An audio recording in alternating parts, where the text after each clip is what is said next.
आज का केस है पलटवार।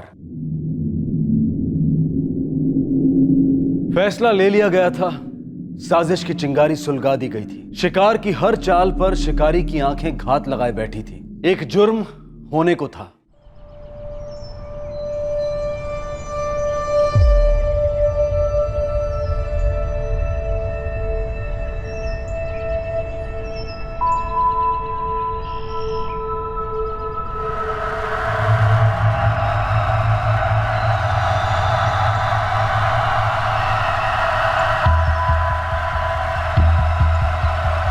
Good morning Sandeep.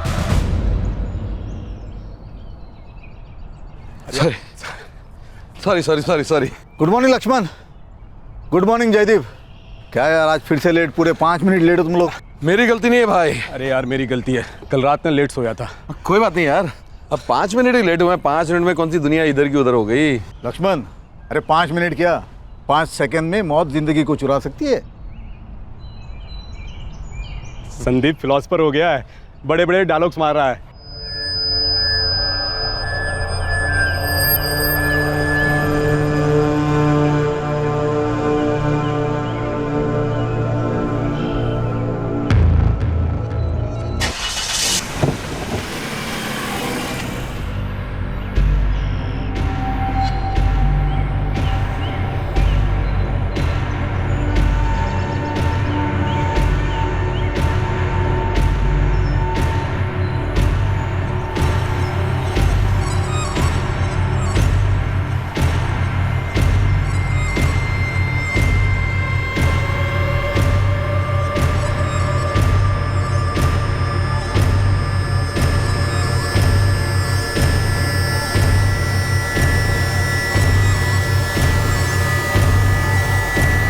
Good morning उज्जवल।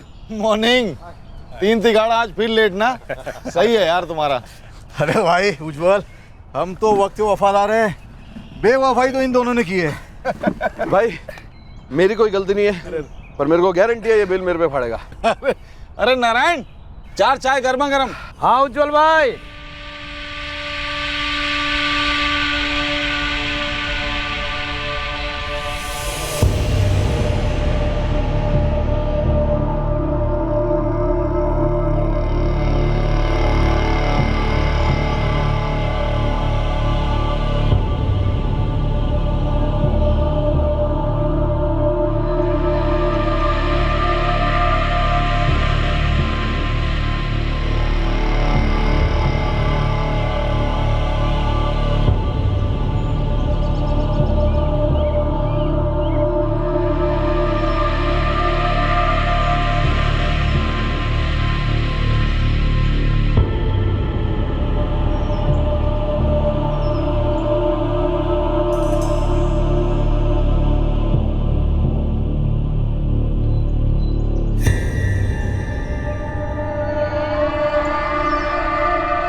इमरान, सोहेल, उसकी चाय ठंडी होने से पहले उसको ठंडा करना है। टाइम कितना मिलेगा? 15 मिनट, उसकी ज़िंदगी के आखिरी 15 मिनट। और हाँ, हेलमेट पहन के।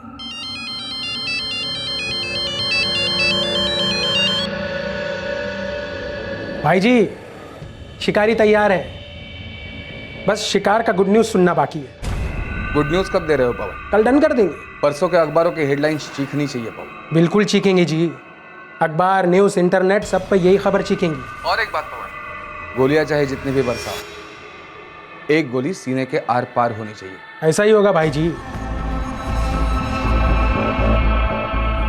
भाई जी का हुक्म है कि गोलियां कहीं भी चलाओ, कितनी भी चलाओ, पर एक गोली सीना पार करनी चाहिए। गोली सीना पार करेगी साहब, पार करेगी। लगता है दिल का मामला है।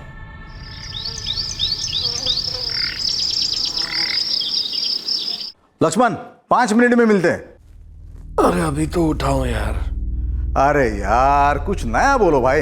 तुम और जयदीप आगे चलो, मैं उज्जवल की दुकान पे मिलता हूँ। ए धोखेबाज, आ जाओ जल्दी। मैं अभी अभी उठा हूँ यार, तू जा वक्त पे। मैं लक्ष्मण के साथ ना उज्जवल की दुकान पे मिलता हूँ। सच यार, तुम्हारे जैसे दोस्त होंगे ना तो दुश्मनों की कोई जरूरत नहीं है। अच्छा चलो उज्जवल की दुकान पे मिलते हैं।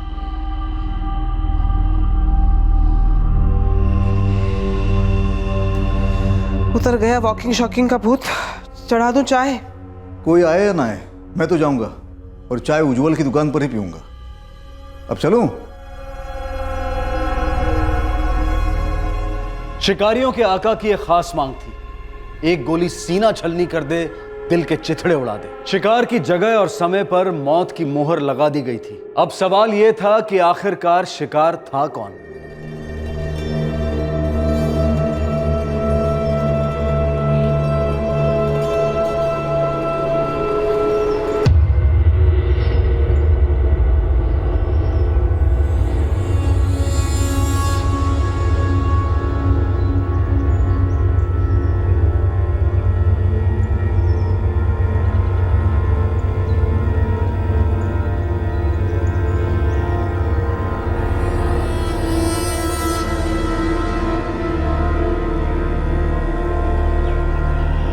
सुनो, मेरे इशारे का इंतजार करना। निकले? ना, पवन भाई बोले जब तक इशारा ना हो निकलना नहीं है। तो एक काम कर, सामान चेक कर ले एक बार। 3 बार तो चेक कर चुका हूँ, और कितनी बार करूँ? तो चौथी बार कर ले।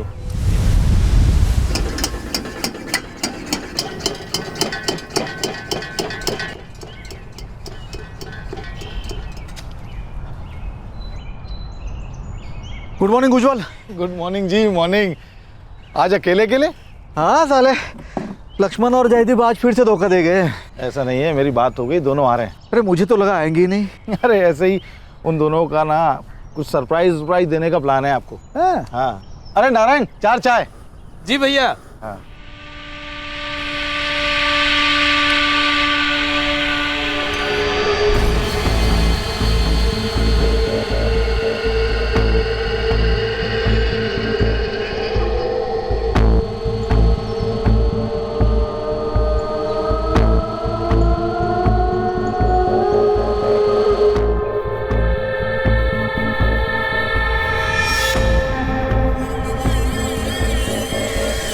लो आ गए। आ गए? अरे आओ लेट लतीफ, आओ। यार कभी टाइम पे नहीं आओगे तुम लोग, आज फिर लेट हो गए। अरे काहे का लेट यार, चाय तो अभी आई नहीं। हाँ ये थे कि भैया चाय कब आ गई भैया। लो आ गई चाय। अदरक डालो ना भाई। उंगली घुमाए हो। हाँ चीयर्स करवा। निकलो।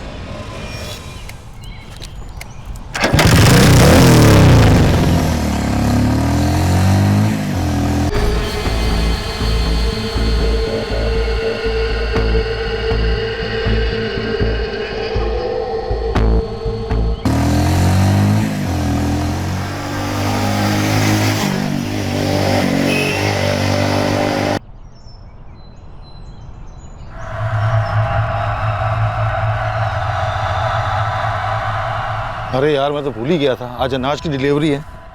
फोन करता हूँ, टेम्पो निकाला कि नहीं वहाँ से। एक तो नेटवर्क नहीं मिलता है यार यहाँ। अरे उज्जवल ना, सुबह सुबह कैसे काम सोचता है इसे? अरे हाँ, काम से याद आया, तुम्हारा वो स्टेशन की लाइटिंग का टेंडर निकलने वाला था, उसका क्या हुआ? अरे वो आज खुलेगा। जो टेंडर माता की इच्छा। लक्ष्मी जी का हाथ है तुम्हारे सर पर, तो टेंडर माता को तो आशीर्वाद देना ही पड़ेगा।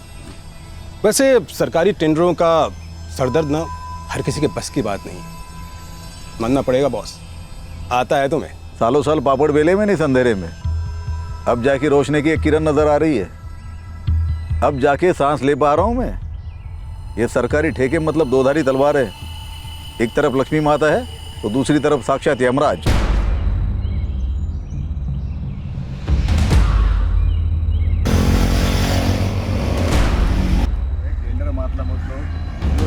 लक्ष्मी माता दबा के चाप रहा है ये। अरे अरे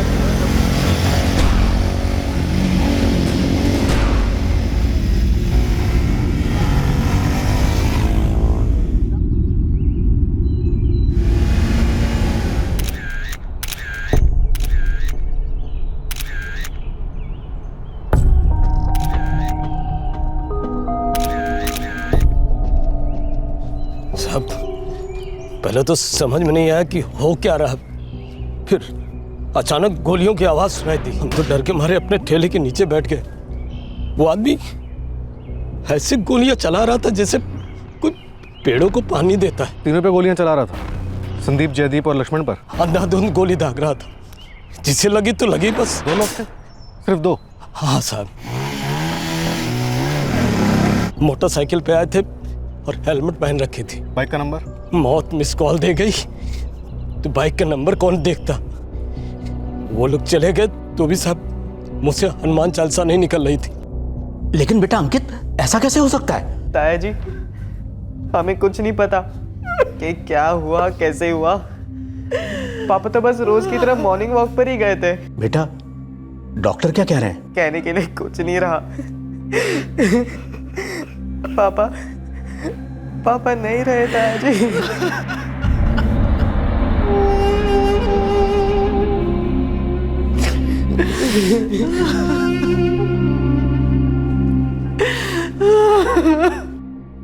जब संदीप राठौर को एडमिट किया गया था तब उसकी मौत हो चुकी थी। मैंने खुद उसकी बॉडी से 5 गोलियां निकाली हैं। और बाकी दोनों, जयदीप कोठारी और लक्ष्मण सकलानी? दोनों को 1-1 गोली लगी थी और गोली निकाल ली गई, लेकिन दोनों अभी बात करने की स्थिति में नहीं।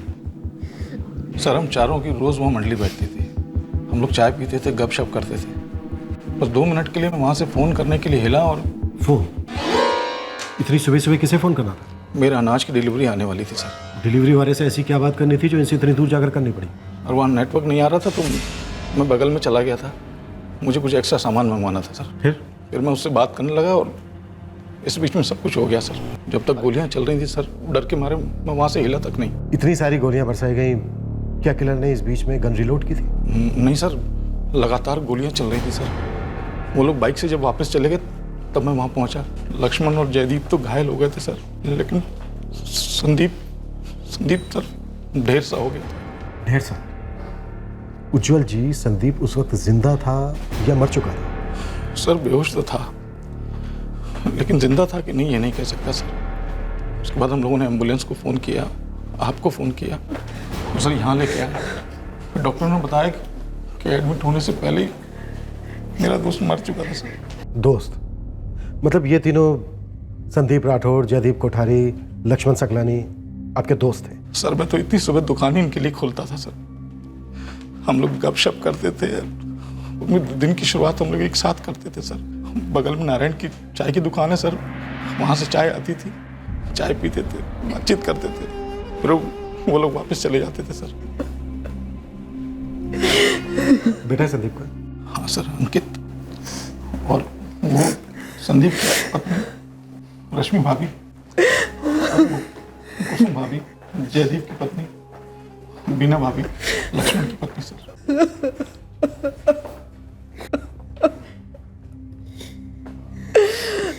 बेटा, और कौन कौन है तुम्हारी फैमिली? इंदौर में है सब। मैंने अभी ताऊ जी को कॉल किया, वो बस थोड़ी देर में पहुंचते ही हो गए। सर जी, संदीप का घर यहाँ से 1 किलोमीटर दूर है। वो लोग रोड पे दोनों और संदीप तीनों एक साथ मिलते थे और 1 किलोमीटर चल के यहाँ आते थे। ये हम लोग गपशप करते थे, चाय वाय पीते थे सर, और फिर वो लोग 1 किलोमीटर वापस चले जाते थे। उसके बाद अपने घर लौट जाते थे। रोज ऐसा ही होता था? वो दोनों आए ना आए, लेकिन संदीप रोज आता था सर। जैसे आज हुआ, पहले संदीप आया, फिर जयदीप और लक्ष्मण भी आ गए। ऐसा क्यों? ज़्यादा लेट नहीं सर, संदीप आया, हम लोगों ने 2-4 मिनट बात की, तब तक वो दोनों भी आ गए। संदीप वक्त का बहुत पक्का था सर। और तुम जबान के पक्के हो या कुछ बताना चाहते हो, पर जबान थरथरा रही है? नहीं सर, जो था सब बता दिया मैंने अपना दोस्त खोया सर। अब तो जबान भी नहीं रुक रही और आंसू भी नहीं रुक रहे सर। 2 लोग थे बाइक पर या आसपास कोई और भी था? सर 2 लोग थे हेलमेट वाले। हाँ साहब, मैंने भी 2 ही लोगों को देखा है। पहली बार आए थे यहाँ? पता नहीं सर, पहले कभी आए होंगे तो ध्यान नहीं दिया किसी ने। और हेलमेट वाले आते जाते रहते सर, कौन ध्यान देगा। उज्जवल कह रहा था कि उन लोगों ने गन रिलोड नहीं की थी। मतलब मैगजीन वाली गन होगी। सर ये चारों इस दुकान पर चाय पीने के लिए हमेशा आया करते थे। सुनसान जगह है, अटैक करना मुश्किल नहीं होगा। लेकिन जब संदीप आया तब अटैक नहीं हुआ, बाकी के 2 दोस्तों के आने के बाद अटैक हुआ। उज्जवल ने बताया कि जयदीप और लक्ष्मण आज सुबह लेट सोकर उठे थे। लेकिन ज्यादा लेट नहीं।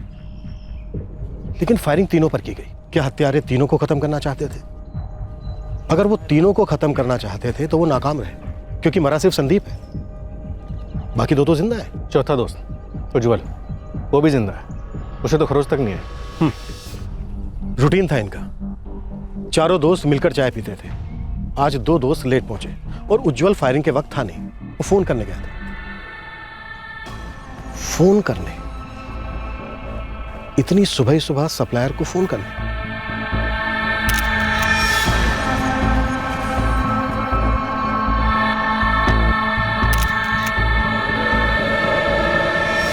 बरसाई गई गोलियों पर किन किन के नाम थे? क्या शिकार संदीप राठौड़ था जो मारा गया था? क्या शिकार उसके दोस्त लक्ष्मण सकलानी या जयदीप कोठारी थे जो इस शूटआउट में बुरी तरह से घायल हुए थे लेकिन अब खतरे से बाहर थे? या फिर निशाना था चौथा दोस्त उज्जवल जो ऐन मौके पर वहां से चला गया था? क्या था इस शूटआउट का मकसद?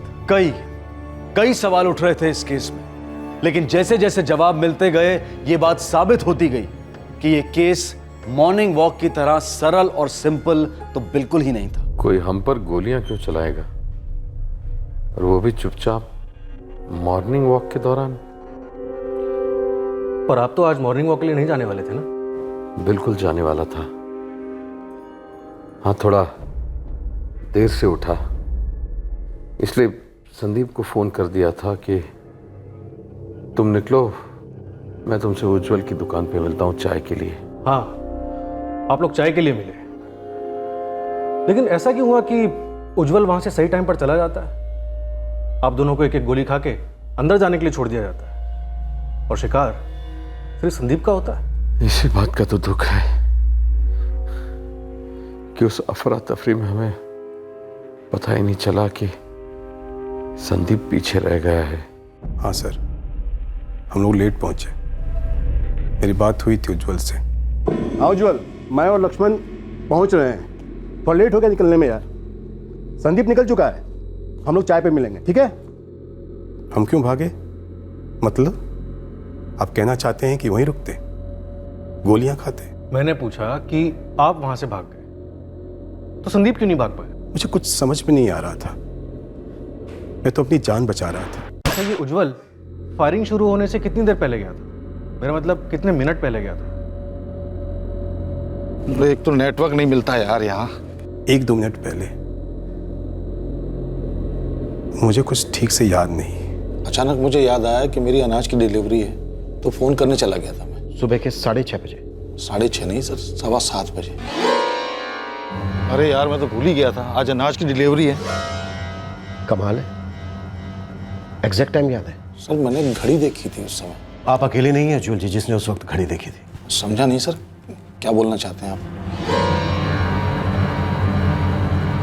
कमाल की टाइमिंग, एकदम सटीक। आपको अचानक फोन करना याद आता है और फोन करने के लिए आप दूर जाते हैं। आपके दूर जाते ही हमला शुरू हो जाता है। आपका वहां से निकलना हथियारों के लिए हरी झंडी थी। सर कैसी बात कर रहे हैं सर?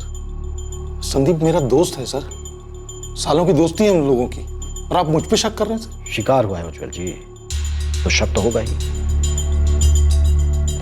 उन तीनों में से सुपारी किसके नाम की थी? सुपारी? सुपारी पर मैं क्या जानूं सर, मैं तो दुकान चलाता हूं सर। किस्मत मुझे अगर वहां से नहीं ले गई होती तो 2-4 गोली मैंने भी खाई होती। और आप? खाई होती, पर खाई नहीं। उस हमले में आपके दो दोस्त जयदीप और लक्ष्मण घायल हो जाते हैं, मरते मरते बचते हैं, और तीसरे दोस्त संदीप को गोलियों से भून दिया जाता है, लेकिन आपको एक खरोंच तक नहीं आती। या तो आपकी किस्मत बहुत तगड़ी थी या फिर साजिश। कैसी बात कर रहे हैं सर आप? मैं तो पहले से परेशान उसकी मौत को लेकर, और आप मुझे खूनी साबित करने पे तुले।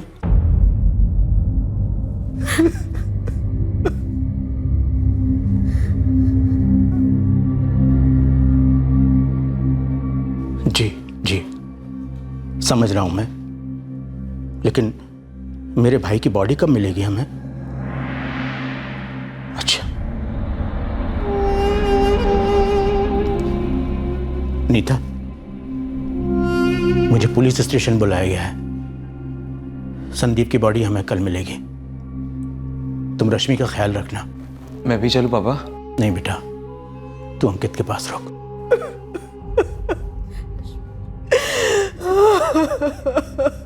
संदीप इलेक्ट्रिक फिटिंग्स बनाता था। फैक्ट्री थी उसकी, मतलब है उसकी फैक्ट्री। संदीप की बिजनेस में किसी के साथ दुश्मनी? कभी जिक्र नहीं किया उसने। कई लोगों के साथ उसका उठना बैठना था, प्राइवेट और सरकारी दोनों। आप क्या बनाते हैं? मेरे 2 रेस्टोरेंट हैं इंदौर में। पहले मैं संदीप की मदद करता था उसके सरकारी टेंडर वेंडर में। उसका एक पोल्ट्री फार्म भी है जो मैंने ही सेटअप करके उसे दिया। संदीप के दोस्त लक्ष्मण सकलानी का कंप्यूटर हार्डवेयर का बिजनेस है और जयदीप कोठारी टेक्सटाइल ट्रेडिंग करता है, राइट? जी सच है। इन दोनों और संदीप के बीच क्या कुछ सही नहीं था? ऐसा क्या हुआ था कि इन दोनों ने या इनमें से किसी एक ने संदीप का कत्ल करवा दिया? मैं क्या बता सकता हूँ इस बारे में? मतलब वो दोस्त थे, गहरे दोस्त सालों से। क्या संदीप इन्हें मरवाना चाहता था? मेरा भाई मारा गया है और आप उसी पर इल्जाम लगा रहे हैं? ओम प्रकाश जी, हम सिर्फ टटोल रहे हैं। भाई तो मेरा मारा गया है सर। इसीलिए मैंने आपसे पूछा कि क्या कोई संदीप को मरवाना चाहता था, खास करके उसके दोस्त। देखिए, अभी तक हमें यह नहीं मालूम है कि असल टारगेट कौन था, संदीप, जयदीप या लक्ष्मण। मैं नहीं जानता। संदीप की किसी के साथ तो दुश्मनी हुई होगी। दुश्मनी तो बहुत बड़ा शब्द है सर। हर धंधे में कंपटीशन होता है, लेकिन कोई ऐसे खून नहीं करता। ज्यादातर केसेस में खून कोई अपना ही करवाता है ओम प्रकाश जी। वैसे तरक्की के हिसाब से देखा जाए तो संदीप आपसे बड़ा था। क्या मतलब? मतलब ये ओम प्रकाश जी, कहीं ऐसा तो नहीं है कि बड़े भाई को छोटे भाई का बड़ा होना देखा नहीं गया। आप हद पार कर रहे हैं सर। हत्यारे हद पार कर चुके हैं ओम प्रकाश जी। आपको लगता है कि मैं अपने ही भाई का हत्यारा हूं? ऐसा पहली बार नहीं है ओम प्रकाश जी जब हम किसी भाई पर शक कर रहे हैं।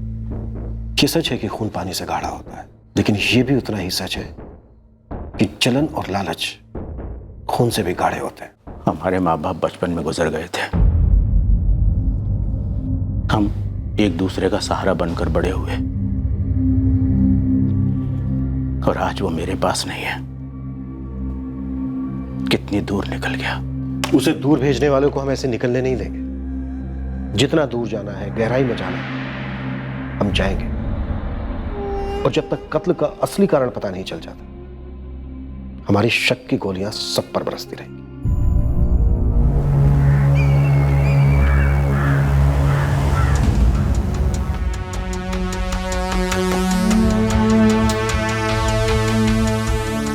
इस शूटआउट और संदीप की मौत को लेकर कई एंगल्स उभरने लगे और फिर बरसने लगे। उंगलियां उठने लगी, जुबानें चलने लगी, लेकिन इस माहौल की धुंध में एक मूलभूत सवाल का जवाब अब तक नहीं मिल रहा था कि क्या हत्यारों का निशाना वाकई में संदीप राठौड़ था। सर चारों इंस्पेक्टर साहब, आपसे एक बात कहनी थी।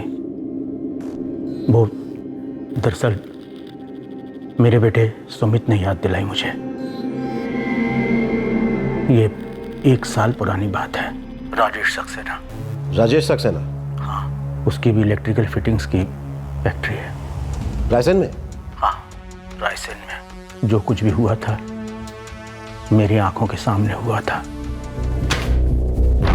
संदीप, मैं तुझे छोड़ूंगा नहीं। तूने जो मेरे साथ किया वो अच्छा नहीं किया।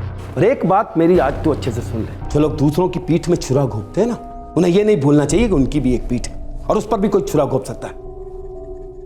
उसने संदीप को जान की धमकी दी थी। बिजनेस में दुश्मनी थी? जी हाँ।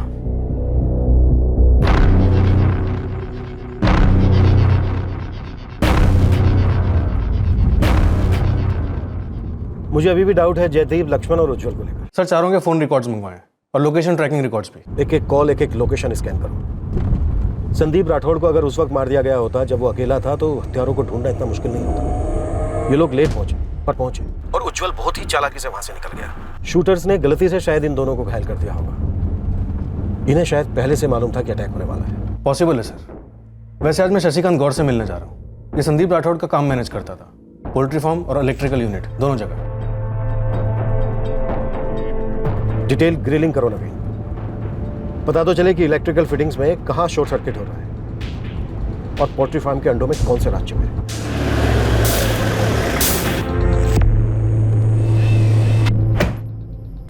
साहब, पुलिस।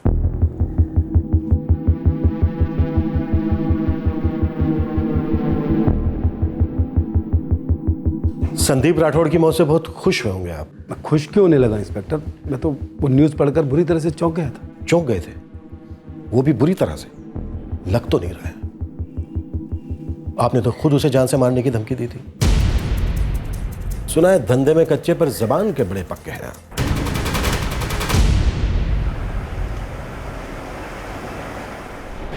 जी हाँ सर, संदीप सर के दोनों बिजनेस मैं ही मैनेज करता आया हूँ। ये इलेक्ट्रिकल यूनिट और पोल्ट्री फार्म पिछले 10 सालों से। राजेश सक्सेना कौन है? राजेश सक्सेना का भी इलेक्ट्रिकल फिटिंग्स का बिजनेस है सर। तुम्हारे संदीप सर ने राजेश सक्सेना से ऐसी कौन सी दुश्मनी पाल रखी थी जिसकी वजह से उसने जान से मारने की धमकी दी, या फिर धमकी पूरी कर दी? सर, राजेश सक्सेना ने संदीप सर को धमकी जरूर दी थी, लेकिन धमकी देने वाला वो अकेला शख्स नहीं था। और कौन था? दिनेश बागड़ी।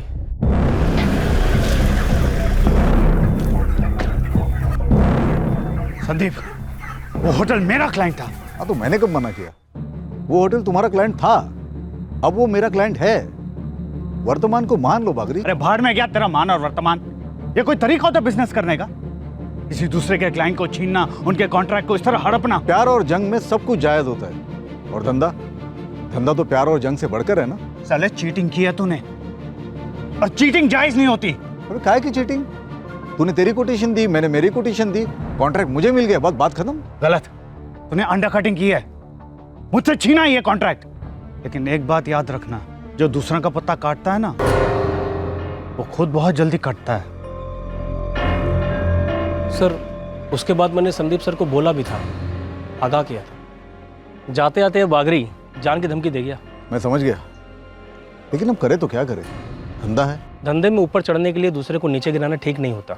लोगों की दुआएं मिले ना मिले, धमकियां नहीं मिलनी चाहिए सर। संदीप सर खुद काफी परेशान रहा करते थे इस सब को लेकर। और कितनी दुश्मनियां पाल रखी थी तुम लोगों ने? सर, ये दुश्मनी तो दिख गई, तब मैंने संदीप सर को ही बताया था और आज आपको ही बता रहा हूँ। लेकिन जरूरी नहीं है कि हर दुश्मनी दिख जाए। चोरी छुपे पता नहीं कौन सी दुश्मनी बुलबुला रही थी। राजेश सक्सेना की या दिनेश बागड़ी की? किसकी दुश्मनी के बुलबुलों में ज्यादा जहर था गौड़? दुश्मनी तो थी, लेकिन किसी जमाने में वो मेरा बहुत अच्छा दोस्त भी था। कितने साल पहले की बात है ये? करीब 2 साल पहले वो मेरे पास मदद मांगने आया था। उसकी यूनिट बंद पड़ गई थी। यार राजेश, मुझे फिर से शुरू करना है। जब मेरी पोल्ट्री फार्म चल पड़ी तो इलेक्ट्रिक पर से मेरा ध्यान हट गया और देखते देखते यूनिट बंद करनी पड़ी। देख संदीप, सीधी बात करूंगा, मेरा बिजनेस बहुत जबरदस्त चल रहा है और मुझे किसी पार्टनर की कोई जरूरत नहीं है यार। मैं कहाँ 50% मांग रहा हूँ, मुझे 10 ही दे देना। यार मैं सच कह रहा हूँ, मुझे कोई जरूरत नहीं है। राजेश, मुझे तेरी जरूरत है। अरे मेरा सालों का तजुर्बा है, मैं नए क्लाइंट्स खड़े कर सकता हूँ, पर तेरा कुछ होगा तो फायदा ही होगा। और मेरी सेकंड इनिंग शुरू हो जाएगी। मना मत कर यार, मैं खूब मेहनत करूंगा सच में। चल ठीक है, तू भी क्या याद रखेगा, तो हम करते हैं साथ में काम। चल। और मेरी मदद से उसकी बंद पड़ी हुई यूनिट फिर से शुरू हो गई। अच्छी चलने लगी? चलने क्या लगी साहब, दौड़ने लगी थी। फिर वही हुआ जिसका मुझे डर था, उसने अपना असली रंग दिखा दिया। यार राजेश, एक बात करनी थी, समझ में नहीं आ रहा कैसे शुरुआत करूं। सीधी बात बोल संदीप, वक्त तो बचता है। राजेश, मुझे अलग होना है। मतलब गलत मत समझना यार। देख, अपनी पार्टनरशिप अच्छी थी, सबसे ज़्यादा फायदा मेरा हुआ है यार, दूसरी ज़िंदगी मिली मुझे। लेकिन ये सारी बातें अपनी जगह, अब मैं अलग होना चाहता हूँ पहले जैसे। चल ठीक है यार संदीप, अब तू अलग होना चाहता है तो तेरी मर्जी, मेरी बेस्ट विशेष तेरे साथ है। थैंक यू यार। सिर्फ इसी वजह से आपने संदीप को जान से मारने की धमकी दी थी? संदीप के बड़े भाई ओम प्रकाश उस वक्त वहां पर मौजूद थे जब आपने जान से मारने की बात कही थी। गुस्से में हम क्या क्या नहीं बोल जाते। बिल्कुल सही बात है, लेकिन गुस्से में हम क्या क्या नहीं कर जाते। देखिए इंस्पेक्टर साहब, वो मेरे साथ गलत कर रहा था, मेरे क्लाइंट छीन रहा था, अंडर कोटिंग कर रहा था। इंस्पेक्टर साहब, आप संदीप को नहीं जानते, वो एक घटिया और चीप इंसान था। जिस दिन वो मेरे पास मदद मांगने आया, उस दिन गिड़गिड़ा रहा था मेरे सामने बैठकर। मैंने सोचा चलो मेरा दोस्त है, इस नाते मैंने उसकी मदद कर दी, पर उसने क्या किया, मेरी पीठ में छुरा घोंप दिया। भाई, पीठ पीछे का क्या मतलब है? तुम अच्छे से जानते हो कि अपना धंधा जो है कॉन्ट्रैक्ट पे चलता है। मैंने भरा, मुझे मिला। 20 साल पुराना कस्टमर था वो मेरा। जब से उसने होटल स्टार्ट किया उसको मैं माल सप्लाई करता हूं, क्योंकि तुझे मेरा प्राइस पता था, इसलिए तूने 25% कम कोट किया। सही बात है ये? क्या गलत है इसमें? क्लाइंट ने मुझे पूछा कि मैं कितना नीचे आ सकता हूं, मैंने मुनाफा छोड़ दिया, कॉस्ट प्राइस कोट किया, कॉन्ट्रैक्ट मुझे मिला। ऐसे कोई बिजनेस करता है? वक्त के साथ धंधे के तरीके भी बदलते हैं। वक्त बदलना प्रकृति है, लेकिन उसूल और नीयत हमारी संस्कृति है। कहावतें हारने वाले लिखते हैं, जीतने वाले इतिहास लिखा करते हैं। कहावतें और इतिहास के अलावा एक तकदीर भी लिखी जाती है जो ये तय करती है कि आदमी कितना ऊपर जाएगा या हमेशा के लिए ऊपर जाएगा। राजेश, तू मुझे धमका रहा है? नहीं, धमका नहीं रहा हूं मैं तुझे हकीकत बयान कर रहा हूं कि जो अपने मददगार की पीठ में छुरा घोंपता है ना, उसे ये नहीं भूलना चाहिए कि उसके लिए भी कोई छुरा लेकर खड़ा है। बेवकूफ होते वो लोग, नौ सीखिए, जो अपनी पीठ और जुबान दोनों को खुला छोड़ते हैं। और मूर्ख होते हैं वो लोग जो अपने दोस्त को अपना दुश्मन बना लेते हैं और उसके खून को पानी समझ लेते हैं। क्या खून है, क्या पानी, ये तो वक्त ही बताएगा। वक्त बताएगा नहीं, वक्त बहाएगा। और संदीप, तेरा खून बहेगा और उस दिन वक्त की लगाम मेरे हाथ में होगी और घोड़ा भी। मेरी बात याद रखना तू।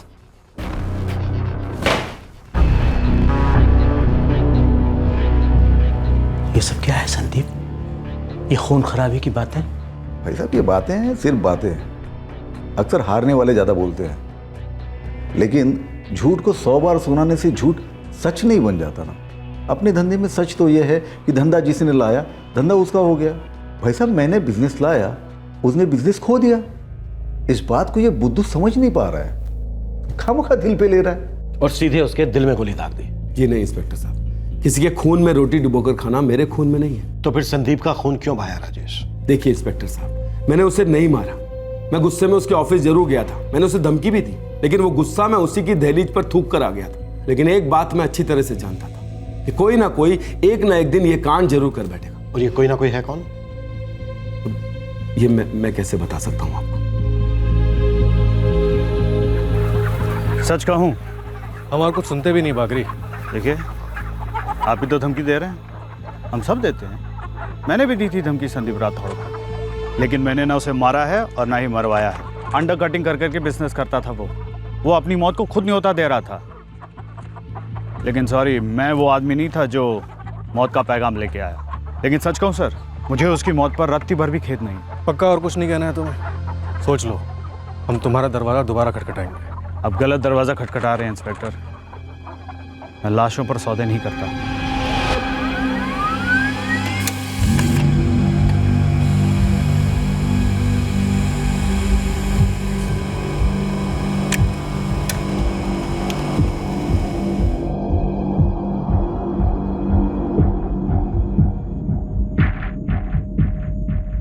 हर कोई संदिग्ध था।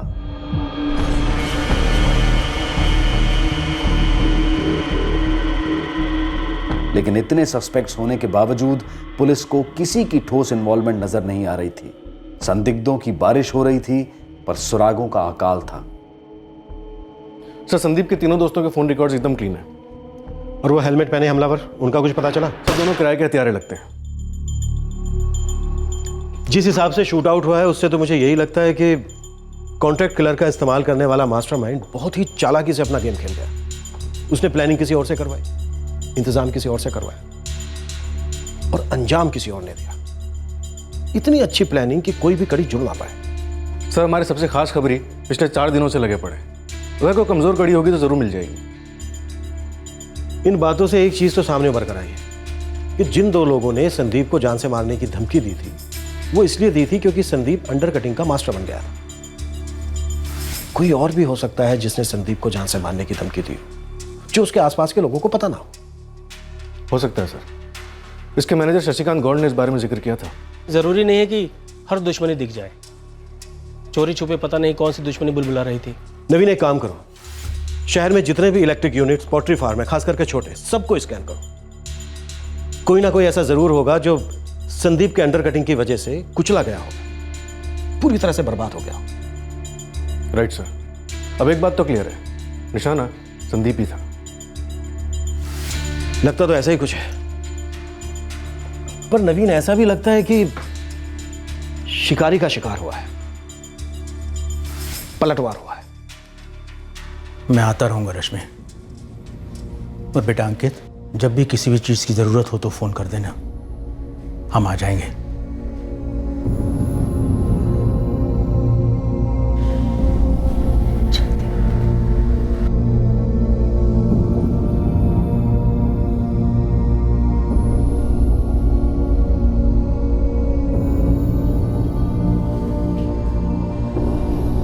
माँ, पापा को किसने मारा माँ? पता नहीं बेटा, मुझे तो बस वो दिन याद है जिस सुबह वो निकले थे। कोई आए या ना आए, मैं तो जाऊंगा और चाय उज्जवल की दुकान पर ही पीऊंगा। अब चलूं? मैंने तो सोचा भी नहीं था कि ऐसा कुछ हो जाएगा।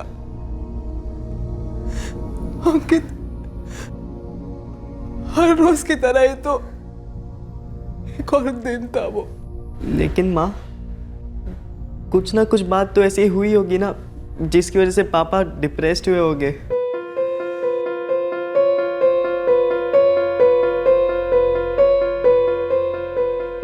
क्या बात है, कोई परेशानी है? खाना भी ठीक से नहीं खाया? हाँ, कुछ सोच रहा हूँ। किस बारे में? यही कि इतना सब कुछ हासिल कर लिया, इतनी मेहनत कर रहा हूँ, पर इतना टेंशन भी तो है। रश्मि, ये टेंशन जीने का मजा छीन रही है। हर वक्त हर पल एक हल्का सा सरदर्द रहता कि कहीं कोई कुछ कर न दे। मैं तो पहले से ही कहती आ रही हूँ कि बिजनेस के झगड़े बंद कर दीजिए। जितना है बहुत है, हम बड़ी खुशी से रह सकते हैं इसमें जिंदगी भर।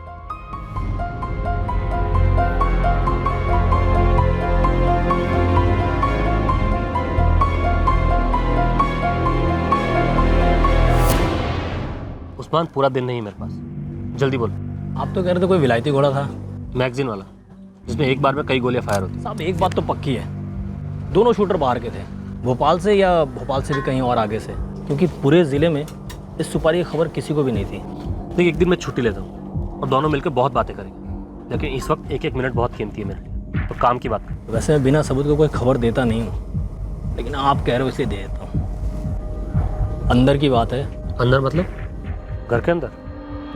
फैमिली?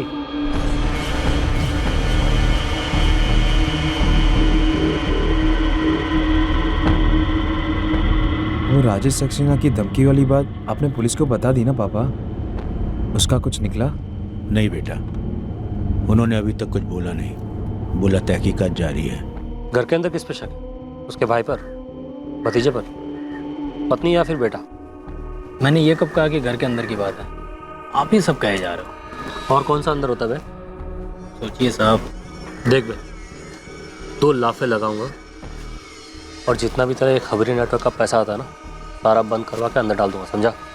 अंदर वाला अंदर साहब, अंदर मतलब जेल के अंदर की बात, इंदौर सेंट्रल जेल। क्या सुना हुआ? इसका नाम उछल? एक नहीं, 2 नाम उछले हैं। एक कोई सुजीत पुरी है और दूसरा कोई आशीष सबरवाल।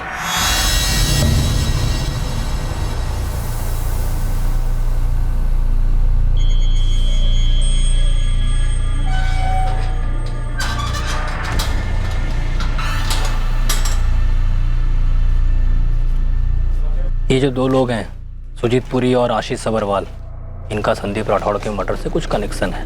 सुजीत भाई, पता चला संदीप को ठोक दिया? हाँ, पता चला, सुबह सुबह मॉर्निंग वॉक पर। भाई मुझे तो लगता है अगला नंबर हमारा है। पागलों जैसी बातें मत कर, यहाँ जेल के अंदर। और तुझे कैसे पता? संदीप राठौड़ को मारने वाले वही लोग हैं। पक्का वही लोग हैं। उनके मारने का तरीका देखो, डिट्टू सेम टू सेम। वही एक गोली सीने में मारी है, दिल के आर पार। अपना एक पंटर है, उसने ये बात सुना और अपने को बताया। ये सुजीत और आशीष संदीप राठौड़ से कैसे जुड़े थे? साहब ये जोड़ना जुड़वाना आपका डिपार्टमेंट है। मैंने आपको एक कड़ी दे दी है, कारवां तो आप बना ही लोगे, मुश्किल नहीं होगी।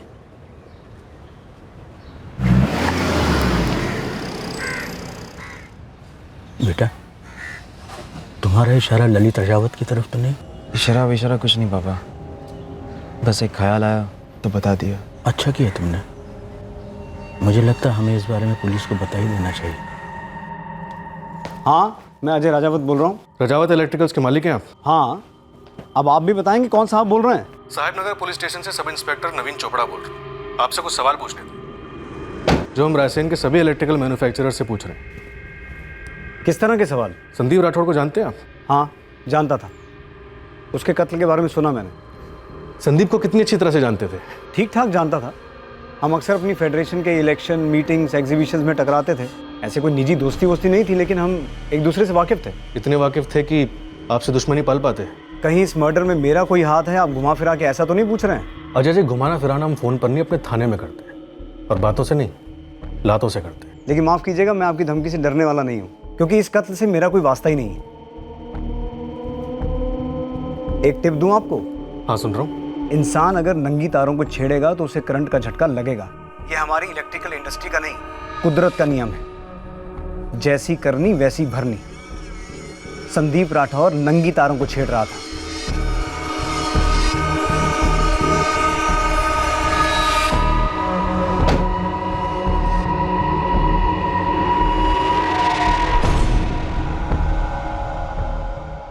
भाई जी, अब तो आपके शिकार की अस्थियां भी बहा दी गई है।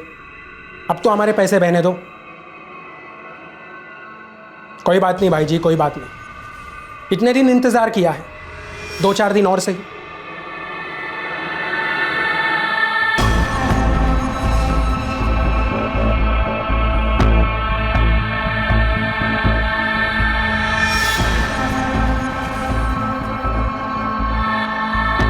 हेलो, साहेब नगर पुलिस स्टेशन।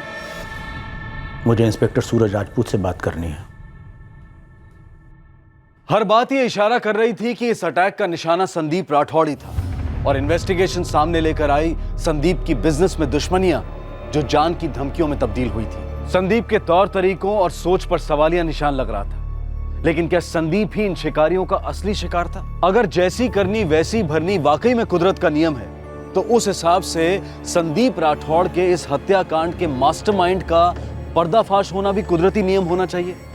पर क्या ऐसा था? इंदौर जेल में सजा काट रहे 2 कैदियों के बीच की बातचीत लीक हुई थी। आशीष सबरवाल और सुजीत पुरी का संदीप राठौड़ के मर्डर से क्या कनेक्शन था? ओम प्रकाश के बेटे सुमित ने ललित राजावत का नाम क्यों लिया था? इस कहानी में कई उलझे हुए सुराग सामने आए। इस केस के चेसबोर्ड पर हर तरह के मोहरे, छुपी हुई चालें चल रहे थे, लेकिन इन सबको लगाम देकर इस कहानी के अतीत में जाना पड़ा, उस शुरुआत की खोज में जहां इस हत्याकांड के बीज बोए गए थे। इस केस की पहेलियों को हम सुलझाएंगे कल रात 11 बजे इसके दूसरे और आखिरी भाग में। आपसे फिर मुलाकात होगी, तब तक सुरक्षित रहें और देखते रहें क्राइम पेट्रोल सतर्क। सबक एक को, सीख हम सबको। जय हिंद। इस तरह के और भी एपिसोड देखने के लिए हमारे चैनल को सब्सक्राइब करें और बेल आइकन दबाना ना भूलें।